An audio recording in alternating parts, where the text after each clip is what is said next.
31st নাইটের উন্মাদনা প্রতি বছর আমাদের সমাজে বেড়েই চলেছে। একজন মুসলিম হিসাবে আমাদের করণীয় কি? 31st নাইটের যে অপসংস্কৃতি এবং যে অনাচার সমূহ প্রতি বছর প্রত্যেকটা মসজিদের মেম্বার থেকে ওলামা একরাম মানুষকে সে বিষয়ে সতর্ক করে থাকেন। আমাদের দায়িত্বের অনেকগুলো জায়গা আছে। সবকিছুর আগে আমাদের যে করণীয় সেটি হলো আমাদের নিজেদের আগে অনুধাবন করতে হবে, গভীরভাবে উপলব্ধি করতে হবে যে 31st নাইটের এই কালচারের ক্ষতিকর দিকগুলো কি। একটা বিষয় তো পরিষ্কার, সেটা হলো আল্লাহ রাব্বুল আলামিন কোরআনে কারীমে সূরা হাশরে বলেছেন, ওয়ালা তাকুনু কাল্লাযীনা নাসুল্লাহা ফাআনসাহুম আনফুসাহুম। তোমরা সেই মানুষদের মতো হয়েও না যারা আত্মভোলা হয়ে গেছে, নিজের গন্তব্য, নিজের পরিণতি, পরিণাম, নিজের আত্মপরিচয় এগুলো যারা ভুলে গেছে, যারা উন্মাদনায় গা ভাসিয়ে দিয়েছে, যারা ভোগবাদে ডুবে গেছে, ডুবে গিয়ে তারা নিজেদের আল্লাহকে ভুলে বসে আছে। তো এই মানুষগুলোর মতো তোমরা হয়েও না। যারা আল্লাহকে ভুলে বসে থাকে, গাফেল হয়ে যায়, সে মানুষগুলো তাদেরকে আল্লাহ তাআলা আত্মভোলা করে দেয়। নিজের ভালো মন্দ সে বুঝে না, নিজের ধ্বংস নিজে ডেকে আনে। এই সমস্ত অপসংস্কৃতির মধ্যে যারা হাবুডুবু খাচ্ছে, সেই তারুণ্যকে বিশেষ করে বলতে চাই, তারা আল্লাহকে ভুলে গেছেন। আল্লাহর স্মরণ যদি কারোর থাকে, আল্লাহর প্রতি বিশ্বাস যদি কারোর থাকে, আল্লাহর চিন্তা যদি কারোর মধ্যে জাগরুক থাকে, তাহলে সে কখনো আত্মভোলা হয় না, তার ভালো মন্দ সে বুঝে। মানুষ নিজের ধ্বংস নিজে ডেকে আনে তখনই যখন সে আল্লাহকে ভুলে যায়। আল্লাহ বলেছেন, সে আল্লাহ ভোলা মানুষের মতো হয়েও না যারা আল্লাহ ভোলা হওয়ার কারণে আল্লাহ তাদেরকে নিজেদের ব্যাপারে আত্মভোলা করে দেয়। যে সমস্ত তরুণরা এই সমস্ত উন্মাদনায় লিপ্ত, তারা নিজেরাও জানে না তারা কিভাবে নিজেদের ধ্বংস ডেকে আনছে, নিজেদেরকে ক্ষতির মধ্যে ফেলছে, তাদের মাধ্যমে অন্য অনেককে ক্ষতিগ্রস্ত করছে। এই চিন্তাটুকু পর্যন্ত তাদের নাই, আত্মভোলা হয়ে গেছে। হিতাহিত জ্ঞান তাদের মধ্যে থেকে দূর হয়ে গেছে, কারণ তারা আল্লাহকে ভুলেছিল। তো এই বিষয়টি আমাদের অন্তরে গেঁথে যাওয়া উচিত যে আমরা আল্লাহকে যদি সবসময় স্মরণে রাখি, তাহলে কোনো মানুষ, কোনো পাখি, কোনো অসুস্থ মানুষ, কোনো ঘুমন্ত মানুষ আমার দ্বারা কষ্ট পেতে পারে না। দ্বিতীয়ত, 31st নাইটের এই কালচার এটি এসেছে মূলত অগ্নিপূজকদের থেকে। অগ্নিপূজক বা প্রকৃতি পূজারী যারা ছিল, সেই পেগানদের মধ্যে একটা ধারণা ছিল বছরের প্রথম দিনের প্রথম মুহূর্তকে আনন্দ, উৎসব, হই হুল্লোড়, ভালো মন্দ খেয়ে কাটালে সারা বছর ভালো থাকা যায়। এই বিশ্বাসটা কি কোনো বৈজ্ঞানিক বিশ্বাস, বিজ্ঞান ভিত্তিক বিশ্বাস? এটা নিছকই কুসংস্কারাচ্ছন্ন বিশ্বাস। বছরের প্রথম দিন, প্রথম ক্ষণ ভালো খেলে, যদি ভালো কিছু ভোগ উপভোগের মধ্যে থাকলে যদি সারা বছর ভালো থাকা যায়, তাহলে প্রতিদিন সকালবেলা মানুষ ভালো খাইলে সারাদিন ভালো থাকবে। ব্যাপারটা কি সেরকম ঘটে? প্রিয় ভাইরা আমার, আমরা যারা নিজেদেরকে মুসলমান হিসেবে দাবি করি, আমাদের জন্য তো এই কালচারে গা ডুবাবার কোনো সুযোগই নেই। যে সমস্ত মানুষরা নিজেদেরকে তথাকথিত বিজ্ঞান মনস্ক বলে, তারা কোন যুক্তিতে, কোন চিন্তায় বছরের প্রথম মুহূর্তকে আনন্দ করে হই হুল্লোড় করে কাটায়? কি কারণে? কোন যৌক্তিক কারণ ছাড়া কেউ যদি হাসে, যৌক্তিক কোনো কারণ ছাড়া যদি কেউ কাঁদে, তাহলে তাকে আমরা বলি পাগল বা অসুস্থ, বিকৃত মস্তিষ্ক। হঠাৎ করে বছরের 365 রাতের মধ্যে একটি রাতে এসে 12টা 1 মিনিট আপনি আনন্দ করছেন, হই হুল্লোড় করছেন, আতশবাজি করছেন, পটকা ফুটাচ্ছেন, 12টা 1 মিনিট হওয়ার সাথে সাথে লাফালাফি শুরু করছেন। কারণটা কি? কি এমন হয়েছে যে আপনি লাফালাফি করছেন? অথচ তেমন কিছু হয়নি। হ্যাঁ, একটা নতুন বছর শুরু হয়েছে। এই বছরটা খ্রিস্টীয় বর্ষ, খ্রিস্টানদের ধর্ম সংশ্লিষ্ট একটা বছর শুরু হয়েছে। তো তাতে আপনার এত খুশি হওয়ার কি আছে? যদি বলেন যে নতুন বছর হলে আনন্দ উল্লাস করতে হয়, তো নতুন বছর তো আরো আছে, এটাতেই কেন শুধু আনন্দ উল্লাস করেন? তাছাড়া যার আগমন আপনার আনন্দের কারণ হয়, তার বিদায় তো বেদনার কারণ হওয়ার কথা। যে মুহূর্তকে ওয়েলকাম করে আপনি আনন্দিত হচ্ছেন, উল্লাস করছেন, সেটি নতুন একটি বছরের একটি মুহূর্ত। সেটা যদি আপনার আনন্দের কারণ হয়, তাহলে তার এক মুহূর্ত আগেই তো আরেকটি বছরের বিদায় ঘটেছে, তখন তো আপনি কাঁদেননি। যে আসলে আপনি খুশি হয়ে যাচ্ছেন, তার বিদায় তো আপনার ব্যতীত হওয়ার কথা, কিন্তু সেটা তো হচ্ছেন না। তাহলে বোঝা গেল এটা একটা অযৌক্তিক উৎসব, যে উৎসবের পেছনে কোনো লজিক্যাল গ্রাউন্ড নাই, কোনো যৌক্তিকতা নাই, হাসির কোনো কারণ নাই। এই উন্মাদনা, এটা কুসংস্কারাচ্ছন্ন বিশ্বাস থেকে আসছে। এই চিন্তা, এই ভাবনা আমাদের নিজেদেরকে আগে ভালো করে রপ্ত করতে হবে, এরপর আমাদের তরুণদেরকে বোঝাতে হবে।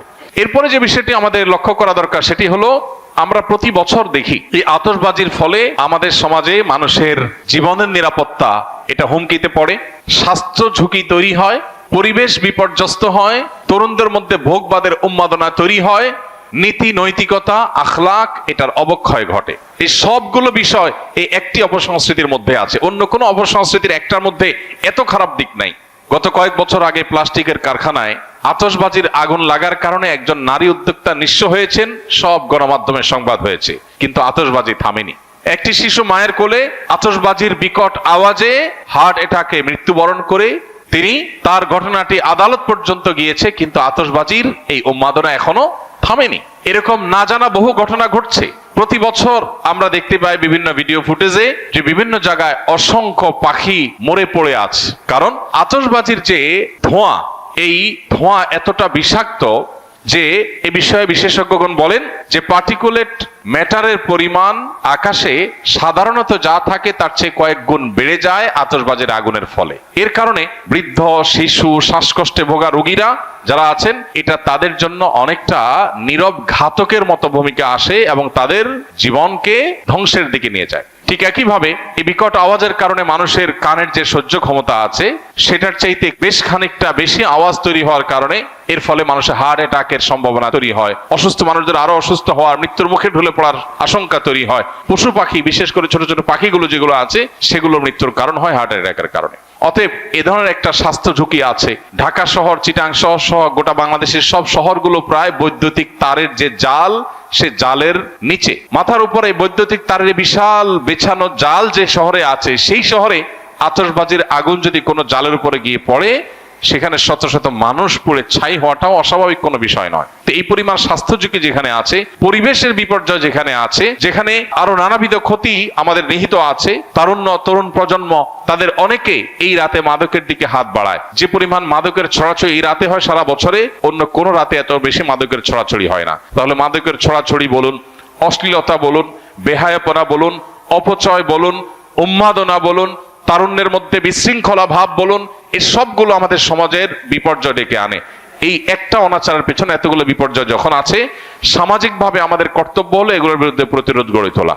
আমি আইন হাতে তুলে নিতে কাউকে বলছি না। আমি বলছি যে আইন শৃঙ্খলা রক্ষাকারী বাহিনী প্রতি বছর নিষেধাজ্ঞা আরোপ করে, কোন প্রকার পটকা যেন না ফুটানো হয়, আতশবাজি যেন না করা হয়, কিন্তু কে শুনে কার কথা? অতএব বাড়িওয়ালারা যদি তাদের ছাদগুলো বন্ধ করে রাখেন, বাবা মারা যদি তাদের সন্তানদেরকে বোঝান, এবং তরুণরা যদি তারা সংঘবদ্ধ হয়ে বিপদগামী তরুণদেরকে বোঝান, কাউন্সিলিং করেন দলে দলে, তারা যদি সমাজে অনাচার বন্ধের জন্য উদ্যোগ নেন, আইন শৃঙ্খলা রক্ষাকারী বাহিনীর ভাইদেরকে সহযোগিতা করেন, তাহলে সেক্ষেত্রে হয়তো সমাজে এই অনাচার থামতে পারে। আমরা আমাদের কাজ করে যাব, হ্যামিলনের বাসিওয়ালার মতো সতর্ক করে দেওয়া, মানুষকে সজাগ করা, এই কাজটা ওলামায়ে কেরাম করছেন, করবেন। যদি মানুষ না শুনে, আমাদের জাতিকে যদি আমরা না শুনতে পারি, সেটা হবে আমাদের দুর্ভাগ্যজনক অধ্যায়। আল্লাহ তাআলা আমাদের তারুণ্যকে এই পশ্চিমা অপসংস্কৃতির ছোবল থেকে রক্ষা করুন। এই অযৌক্তিক উন্মাদনা থেকে আমাদের তরুণদেরকে আল্লাহ তাআলা হেফাজত করুন। এমনিতে আমাদের তরুণদের মধ্যে ভোগবাদ, উচ্ছৃঙ্খলা, উন্মাদনা, হেয়ালিপনা এগুলো এতটা চরমে পৌঁছেছে যে নীতি, আদর্শ, জীবনের লক্ষ্য, এই সব কিছু থেকে তরুণের বড় একটা অংশ ছিটকে পড়ে গেছে। তো এইরকম পরিস্থিতিতে প্রতি বছর এই 31st নাইটের উন্মাদনা আমাদের তারুণ্যকে আরো জাহান্নামমুখী করে দেয়, তাদের জীবনকে আরো ধ্বংসের দিকে নিয়ে যায়। এই অপসংস্কৃতি আমাদের দেশে রাষ্ট্রীয়ভাবে নিষিদ্ধ ঘোষণা করা উচিত, এবং এটি যেন সমাজে কোনোভাবে স্থান না পায়। এটা আমাদের কালচার না। এই কৃষ্টির সাথে এই মাটির মানুষের, এই দেশের মানুষের ধর্মের কোনো কিছুর কোনো সম্পর্ক নেই। সেখানে এটাকে আমদানি করে প্রতি বছর যে পরিমাণ টাকা আমাদের তরুণদের একটা অংশ আকাশে ওড়ান, বরং যে পরিমাণ টাকা আতশবাজির নামে আগুনে পোড়ান, তার সিকিভাগ খরচ করলেও বহু শীতার্ত মানুষের, কনকনে শীতে কাঁপা মানুষের শীত নিবারণ করা সম্ভব হয়ে যেত। দুর্ভাগ্য আমাদের যে আমরা আনন্দ করবার জন্য আকাশে টাকা পোড়াচ্ছি, এবং সেটার পেছনে যৌক্তিক কোনো গ্রাউন্ড নেই। কেন পোড়াচ্ছি, কেন হাসি করছি, কেন আমি উৎসব করছি, কেন হই হুল্লোড় করছি, সেটা আমি জানি না। গভীর রাতে যখন বহু মানুষ শুয়ে আছে, বিকট আওয়াজে গোটা শহরকে প্রকম্পিত করা, আর যা হোক, কোনো কমন সেন্স থাকা, ন্যূনতম দায়িত্বশীলতা, দায়িত্ববোধ থাকা কোনো যুবকের কাজ হতে পারে না। আল্লাহ তাআলা আমাদের তারুণ্যকে বোঝার তৌফিক দান করুন। একজন মুসলমান যুবকের আনন্দিত হওয়ার বহু কারণ আছে। আপনি 31st নাইটের এই উন্মাদনার জন্য যে টাকা ব্যয় করে আনন্দিত হচ্ছেন, আমি জানি আপনি কিছু আনন্দ হয়তো পাচ্ছেন, কিন্তু আপনার এই বাজেট, এই সময়, এই শ্রম ব্যয় করে কিছু বন্ধুরা মিলে যদি পথের ধারে শুয়ে থাকা শীতার্ত মানুষদের কিছু গরম খাবার, গরম কাপড়, পোশাক যদি তাদেরকে উপহার দেন, তাহলে আপনার মধ্যে ওই আতশবাজির চাইতে অনেক বেশি আনন্দ বয়ে যাবে, আপনি অনেক বেশি মানসিক সুখ পাবেন। আল্লাহ আমাদেরকে বোঝার তৌফিক দান করুন। এই অপসংস্কৃতির ছোবল থেকে আমাদের সমাজকে আল্লাহ তাআলা রক্ষা করুন।